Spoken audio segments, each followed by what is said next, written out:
Welcome to the Copeland Coaching Podcast, where it's all about turning your job search into a slam dunk. Your host is Angela Copeland.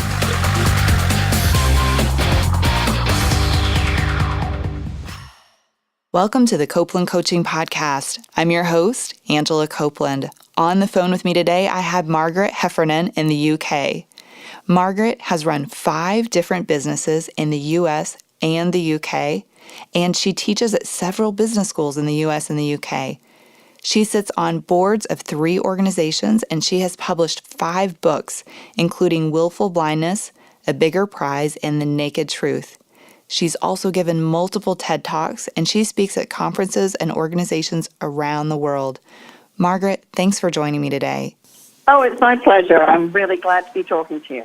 Well, I'm so excited to chat with you. I watched so many of your videos and read so much of your content. It was really hard to narrow it down to a set of reasonable questions, but I've done my best. But in one video, something that really struck me and I really wanted to start with, I saw an interview where you mentioned that you had the good fortune to always do work that you loved in your life. And you said that sometimes it's paid well and other times it hasn't, but you always found work that you loved. And I'm wondering, how are you able to have this happen? Because many of us don't experience this. Well, I think it's a combination of several things. I think I was willing to experiment, so, I'd try things, and if I didn't like them, I'd leave. I wouldn't say, happy, but I was prepared to do work that paid badly if it was work that I felt I would learn from and grow from. Mm-hmm. So I suppose you could say I was pretty flexible, but I think, what I wasn't flexible about was I didn't kid myself that I liked something if I didn't. Mm-hmm. And I was very happy to walk away from it. So I think it required, in a way, quite a lot of what I think of as self-monitoring or self-awareness, of realizing, when I was getting unhappy or getting trapped or getting marginalized or sidelined, and just moving away from those situations. Mm-hmm. So I think I was, I think it's very important to experiment because I think that it's impossible to know if you're going to like something until you've tried it. I'm very struck that many of the younger people I know now, not one of them is actually working in the area that they expected to be working in. Because when they got to the things they expected to be working in, they found that they weren't what they thought they were. So I think, it's just impossible to plan a career, if you like, in your head. I think you have to go out there and try things and meet people and keep refining what it is you think you're looking for at any particular stage in your life. And, of course, I've also, I think, taken quite significant risks, which is, I moved to the U.S., for example, with no job at all, Mm-hmm. and with a 3-month-old baby, pretty confident that I would figure something out, but with no particular idea what that would be. Wow. That is incredible. I look back at it and I think I must have been out of my mind, And it didn't work out immediately, but it did work out eventually. Oh, wow, that's great. Well, I'm curious, you mentioned that you moved on when things were not the right fit. How long in general were you staying at a particular job or career before you might leave if it wasn't the right fit? Well, I think it's impossible to generalize, really. I think, I've had some bosses that I thought were just absolutely intolerable, so I left, quite quickly.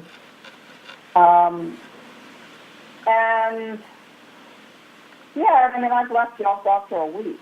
Oh, wow. That's very brave. Yes, I just thought, actually, these people are really demeaning or insulting or whatever, and it's just not what I want to be doing, and I don't want to work with these people, and I don't want to be associated with them, and I'm out of it. Mm-hmm.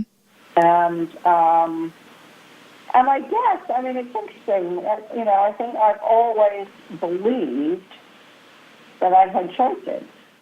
Mm. And I think it's one of these things that becomes kind of self-fulfilling, which is if you think you have, then you have.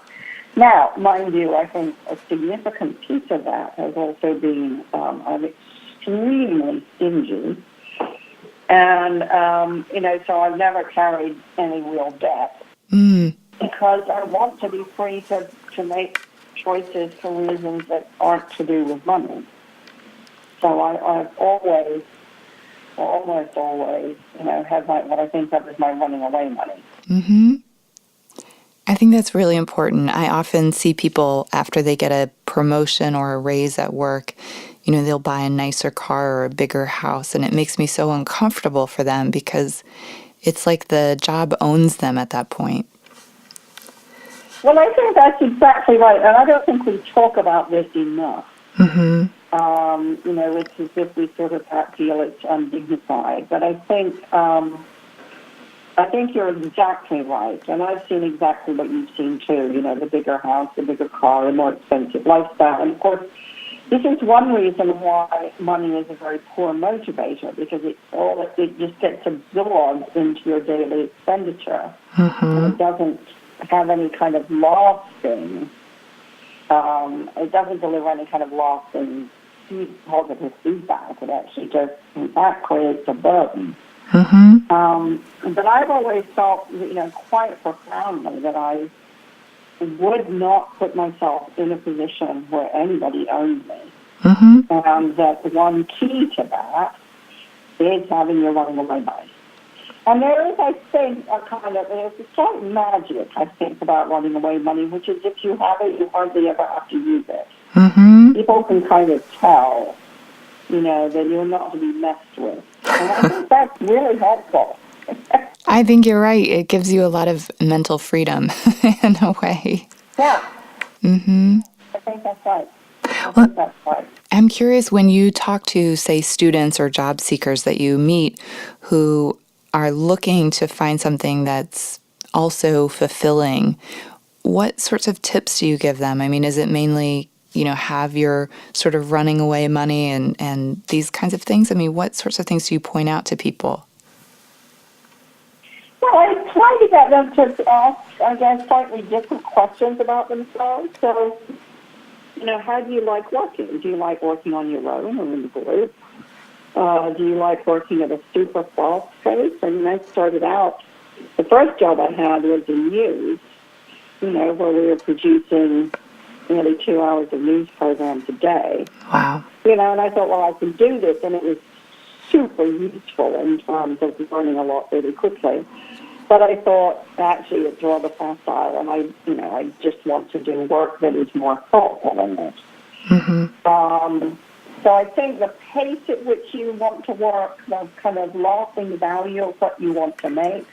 I mean, the great advantage of doing news is that, it gets thrown away almost instantly, so you don't agonize about it. And that really, really suits some people. They don't get anxious over what they've done as they go on to the next thing. So I think, for me, a sense of what's the pace at which you want to work is really crucial. Who are the kinds of people you like being with? I mean, you spend a lot of time with people at work. And it's not that every one of them is going to be your best buddy, but you need to be able to like them.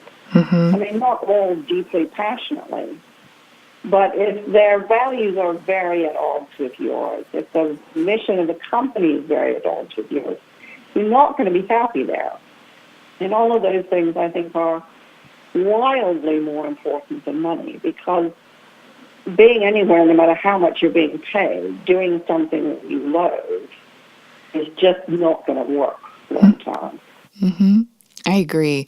And I think you mentioned it when you talked about your own career, that if you didn't like the people because maybe they were demeaning or something else, you recognized that and you moved away from it. Yes, and I think, I don't know why I did this, but I'm glad I did. I think I was reasonably good, and not as good as I'd probably like to have been, but I was reasonably good at thinking it wasn't personal. Which is to say, I can think of people that I worked with who I think just kind of fundamentally, instinctively trivialize women. Mm-hmm. And I didn't think it was because I was a trivial person. I thought, these are just guys who don't take women seriously. Mm-hmm. And I'm probably not going to change their minds. So I'm out of here. Mm-hmm. You know, I'm not on a mission to turn these people into halfway civilized human beings. That's their problem. You know, I want to work with people who are going to give me a fair chance. Mm-hmm. And I'm never going to survive. I'm never going to do well in a place where nobody's going to give me any interesting work to do because, well, she's female. Mm-hmm. Mm-hmm.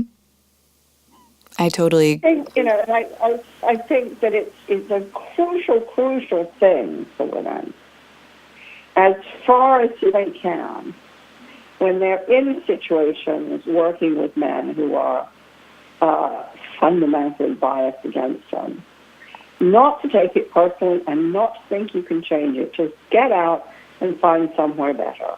Mm-hmm. Because it's too long, it's too painful, the cost is too high. You know, and really, unless martyrdom is your game, it's just not going to be worth it. Mm-hmm. I totally agree. I talk to job seekers very often who are trying to come up with 100 different ways that they could behave differently to convince their boss or people they work with to change. And it just, at some point, you can't do that. It just doesn't work.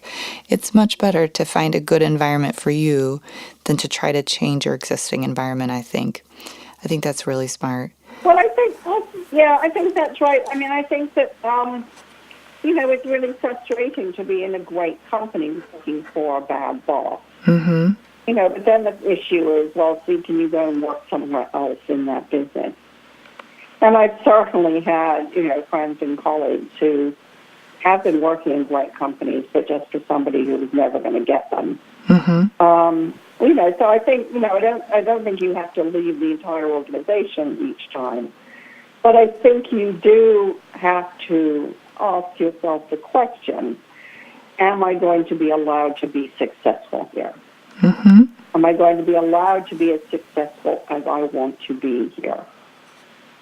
And if not, what's in my way? And seriously, do I think I can change that? I totally agree. I think it's a really important question, and I think it will save us a lot of time if we, you know, ask that question. Well, there's another topic that... Mm-hmm. Women put a huge amount of psychic energy into trying to assimilate to norms that are not their own. Mm-hmm. And I think it's exhausting and frustrating. And, of course, we all make accommodations to each other. But I think you have to ask yourself, at what point are you still allowed to be you? Mm-hmm. Absolutely. I completely agree. Well, you talk about another topic that I think is really interesting, especially I think probably for those of us in the U.S. Who are listening. You mentioned that sometimes we look at life as sort of a lifelong contest, like we're always trying to maybe be the best or be better. And I think we typically think of that as a really positive strategy to employ. And I'm curious, based on sort of your research and what you've seen, do you agree, do you think that looking at life as a lifelong contest is going to be helping us or maybe not? On the whole, I think not. I mean, I think there are two kind of different contexts for this. I think that the desire to do better work today than I did yesterday, I think is fine as a motivator. I mean, I want my next book to be better than my last book. You know, I just would be very disappointed if it weren't, because I want to keep trying new stuff and exploring and learning. But I don't think I want my book to do better than somebody else's, because that's just hopeless. It's absolutely hopeless. I mean, for one thing, there are too many books. There are too many writers. You know, it's hopeless. And also, for me to be highly focused, for example, on another writer means I'm not my own writer. Mm-hmm. And I think, you know, I think both in the U.S. and the U.K., we have grown up through an age of intense individualism in a society that really does believe that competition is how everybody gets better. And I think that actually what we have seen as a consequence of that is that when people can't thrive in that context, then they start to cheat. Oh. They start to cheat because they have to in order to maintain their own identity as a successful person. And so, we've seen people taking, performance-enhancing drugs in sport, in education. We see people manipulating stock prices, maybe manipulating votes, and I think actually the sort of hand-to-hand combat for survival is a recipe for disaster for the individuals and for society as a whole. That's interesting. What about the difference? Say we're looking at it as a contest on one hand against other people versus what if we were looking at it as a contest with ourselves, like just to always do better work, like you mentioned, to write a better book than we wrote in the past. Yeah. Well, I think that's sort of okay, but I think you have to get away from a win-lose mindset. Okay. I mean, I don't want to make the writer of my first book a loser. Right. In order to feel good about my next book. That's true. And I think this is where competition becomes absolutely toxic. If I can only feel good about myself by destroying somebody else. And of course, the truth is in sport, it is true. If I'm going to win, somebody has to lose. It may be true when I'm applying for college places. It may be true in my classroom rankings. And I think it's toxic partly because it takes your attention away from the work and towards other people in a very destructive way. But I also think it's toxic because actually to be really successful at work or life, you have to be able to work with other people. You have to be generous and helpful if you want people to be generous and helpful to you. So if you go into work every day thinking, I need to beat this person, then you're very unlikely to be generous and helpful to them, in which case they are very unlikely to be generous and helpful to you.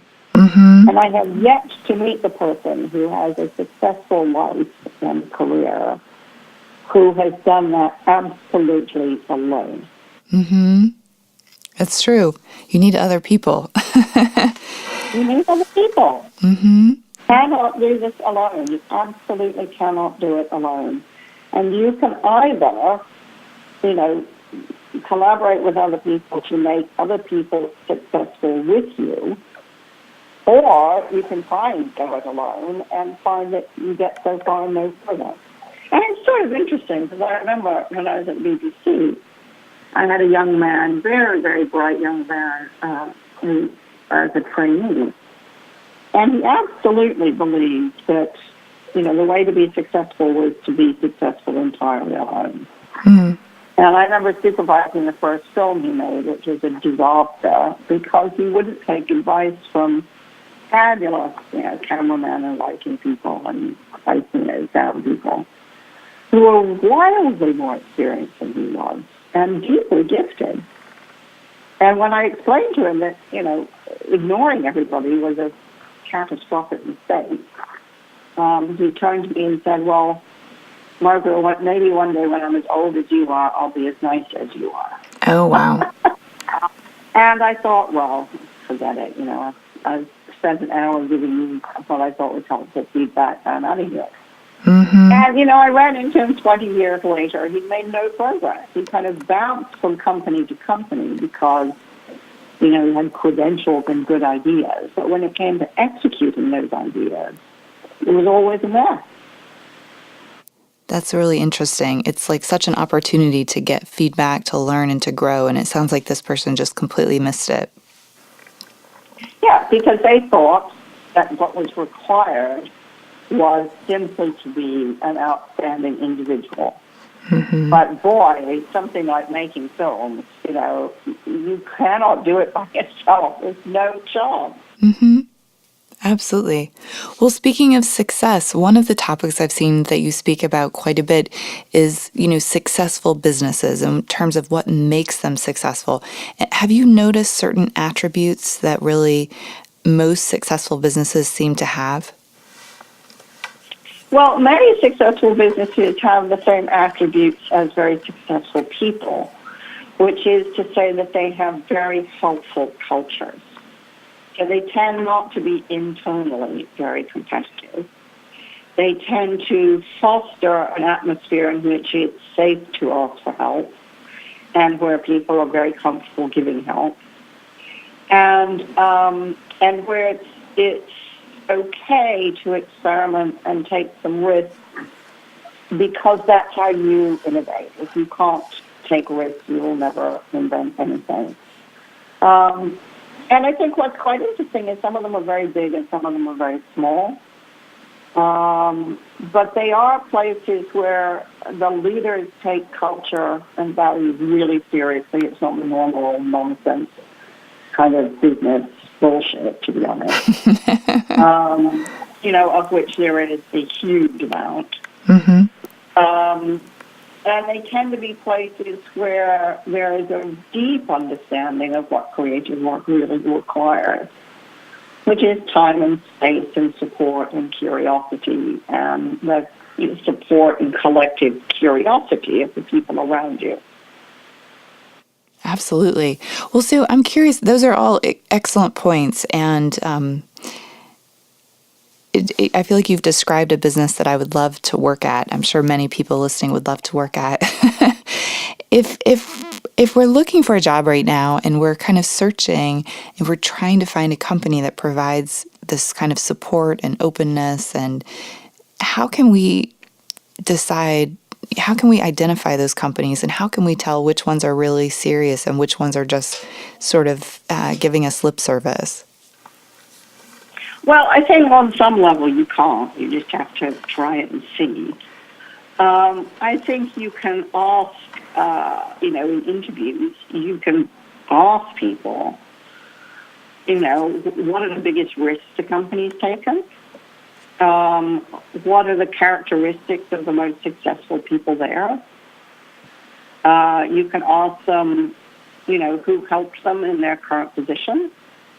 If you ask somebody a question about who helped you and they can't give you a name, run for your life. Because those are people who think they did it all themselves, in which case they're either, super chickens or they've just forgotten how much support they needed to be successful. Mm-hmm. Absolutely. I mean, I think it can be really tricky. And the point that you made earlier, the fact that we can't always tell, but then if you partner that up with the idea that you have to walk away when it's not the right fit, it's maybe not always feeling terrible if the company doesn't work out, looking for something that's a better fit. Yeah, because it takes two. Mm-hmm. It may be a great company, and you may be a great person. You're just not suited for each other. Mm-hmm. Absolutely. And I think you have to let it go at that point. I think I don't know. I think it's a great question, because I have my kids at the moment are applying for various jobs, and it's very interesting talking to them about what they see and the the vibes they pick up. Mm-hmm. But at their stage, because they're so, they're so new, you don't have much to compare their experiences to. So I'm rather keen that they just try stuff, and they'll eventually develop some instinct around this kind of thing. But I think the one thing I would always say to them is don't take the job for the money. Mm-hmm. Because if it's the wrong job, they can never pay you enough. Right. That's right. That's so well said. Yes, absolutely. And I think you really make good points about just getting out there and trying things. You can't find the right... I wrote a blog once saying, we spend such a huge amount of money and we put people through such gruesome, torturous processes applying for jobs, making them do all these idiotic tests. Mm-hmm. Hire people, try them for 3 weeks. If you don't like them and they don't like you, move on. Mm-hmm. But, we don't have any test for talent that is predictive or reliable. Mm-hmm. IQ doesn't give you any idea of how people are going to do in work or life. Psychographic tests don't give you any idea. Grades certainly don't. The only thing that grades are a good predictor of is an academic career. Mm-hmm. So, you just have to try things. I do think, probably outspoken on this subject, but, I do think that the whole recruitment industry is mostly smoke and mirrors, trying to pretend that we can predict people in ways that mostly we can't. Mm-hmm. I totally agree. My background is not recruiting, so I can fully say I agree with that statement. Well, you talk a lot about, this is a subject I actually find really interesting, especially in today's environment. You talk a lot about willful blindness. I mean, you have an entire book about it. And I'm curious from your perspective, why does it happen? Why does it happen at work?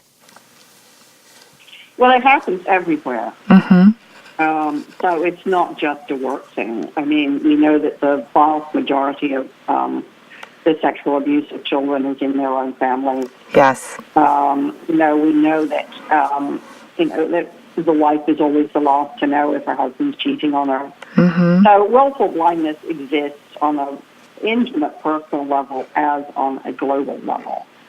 And it does, partly because of the way that our brains are designed, and partly because we're highly, highly driven to develop and maintain a very positive sense of ourselves. We like to think of ourselves as good people, and so when there are events or evidence that suggest maybe we're wrong, or events that mean that if we were a good person, we would do something about it, and we don't really want to do anything about it because it's frightening, then we just pretend we haven't seen it. Mm-hmm. Because then we can maintain our positive self-regard without actually doing anything. Mm-hmm. And so we're very defensive and very protective of our self-esteem and may ignore all kinds of things in order not to put ourselves to the test.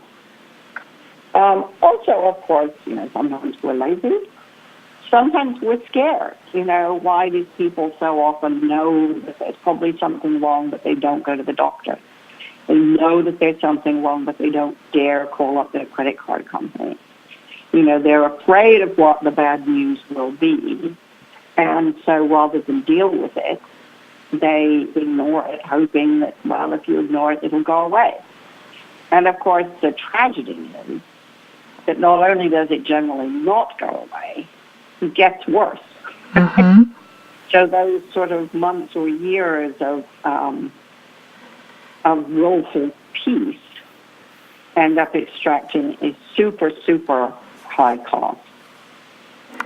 I think that's completely true. Absolutely. Well, I'm curious, sometimes, when bad things are happening at work, maybe many of us are willfully blind, and then there are sometimes people who decide to speak up, and we often call them, whistleblowers. And I know I've seen in my own experience, there's a company I worked for that there were a number of people that were bringing up a particular issue about an executive, and every person that would bring up an issue, they would sort of be relocated to another department in the company, or they would be asked to leave the company. So they were perceived as very negative. And I'm curious, why, generally speaking, why do we perceive whistleblowers in such a negative way? Well, I think because if we knew ourselves that there was a problem, it makes us feel guilty we didn't do anything. If we didn't know that there was a problem, it makes us feel guilty that we didn't notice anything. And whistleblowers put you on the spot because it means you have to, now that you have been told what's happening, you have to do something about it. And you may very well not want to do anything about it. So it's much easier to punish the messenger. Mm-hmm. And, so we're very afraid of conflict. We don't really feel confident of managing conflicts. And we don't want to have the fight. So it's easier to get rid of the messenger than to deal with the problem. Having said that, I think there is a narrative problem here, which is that the cases of whistleblowers being punished are very well known. Mm-hmm. Because you have an innocent or well-meaning person who is sacrificed. So that's very dramatic and it's unforgettable. The cases where people speak up and the problem is solved all get forgotten because they got resolved. Right, that's true. And it was really fascinating. I was speaking at a conference yesterday, and in the middle of the conference, it's a book signing, and I was signing copies of Willful Blindness. And a woman came up to me and she said, I don't want a copy of the book because I read it, a year ago. And actually, it made me report a guy in my company who was sexually harassing women. And he got fired. Wow. And she said, I would never have had the courage to do that if I hadn't read your book. That's so great. And these stories people don't tell. Mm-hmm. Because it's much more comforting to think, well, if I spoke up, I'd get shot down, so I'm just going to keep my head down. It means we don't have to do anything. We don't have to take any risks. We don't have to stand for anything because we've already convinced ourselves it's useless. Mm-hmm. But, of course, you can't be very proud of yourself when you do that. Absolutely. You have a quiet life, but it may also be a rather empty one. Absolutely. Well, that must have been amazing when that woman came up to you. It's absolutely phenomenal. I mean, I wrote this email the conference organizers today to say, it's just an incredible privilege as a writer to get that kind of validation. But I have to tell you, it happens quite often. Wow. But the thing is, these aren't headline stories because happy endings are not headline stories. True. Absolutely. Well, I'm curious if we find ourselves in a difficult situation and like this woman, we want to speak up about it, but we feel scared. I mean, what would you encourage us to keep in mind as we try to tackle the issue? Well, I think the first thing to do is check your facts. So there must be people in the organization that you trust and have an explicit conversation with them, which is, wow, this strikes me as odd, uncomfortable, difficult, illegal, whatever it may be, whatever your concern may be. So make sure that you're right. Because it may be that you don't have all the facts. It may be that you misunderstood something. So first of all, make sure that there really is an issue. Then think about who would your allies be. Because to the degree that you cannot do this alone, you will be safer. Mm-hmm. And I think, that's been triumphantly proved by the Me Too movement. Like, you have to have allies. It's so much safer. Mm-hmm. And then decide collectively, well, what is it? What's the room to maneuver? How can we raise this? Who cares about it? Who else cares about it? And how do we get to them? And how do we articulate the problem in a way that is thoughtful and respectful and shows that we are raising this because we care. Mm-hmm. Not because we want to be troublemakers, but because we want the institution or the company or whatever to live up to the values that it espouses. Absolutely. And that doesn't guarantee that anything will happen. But it does, but of course doing nothing absolutely guarantees that nothing will happen. That's true. So I think people do, so I think that's broadly speaking the best approach. And it may be you do all that and still nothing happens, in which case I think then you have to ask yourself, do I really want to stay here? Mm-hmm. Absolutely. It goes back to, do you want to work with these people in this organization? Mm-hmm. Yeah. Well, Margaret, this has been wonderful. I know you have so much amazing advice in all of your books and on your website. I will put links on the show notes. But where can we go to learn more about you and your work? Really, the best places are the 3 TED Talks and my website, which has most of the stuff that I've written on it. And, of course, all my books are for sale on Amazon. Perfect. Well, I will link to everything in the show notes, and I'm so excited to share this podcast. Margaret, thank you again for joining me. This has been great. Well, it's my pleasure. Thanks for great questions. And thanks, everyone, for listening. Thanks to those of you who sent me questions. You can send me your questions to Angela@CopelandCoaching.com. You can also send me questions via Twitter. I'm @CopelandCoach. And on Facebook, I'm Copeland Coaching. Don't forget to help me out. Subscribe on Apple Podcasts and leave me a review. Thank you for listening to the Copeland Coaching Podcast today with your host, Angela Copeland.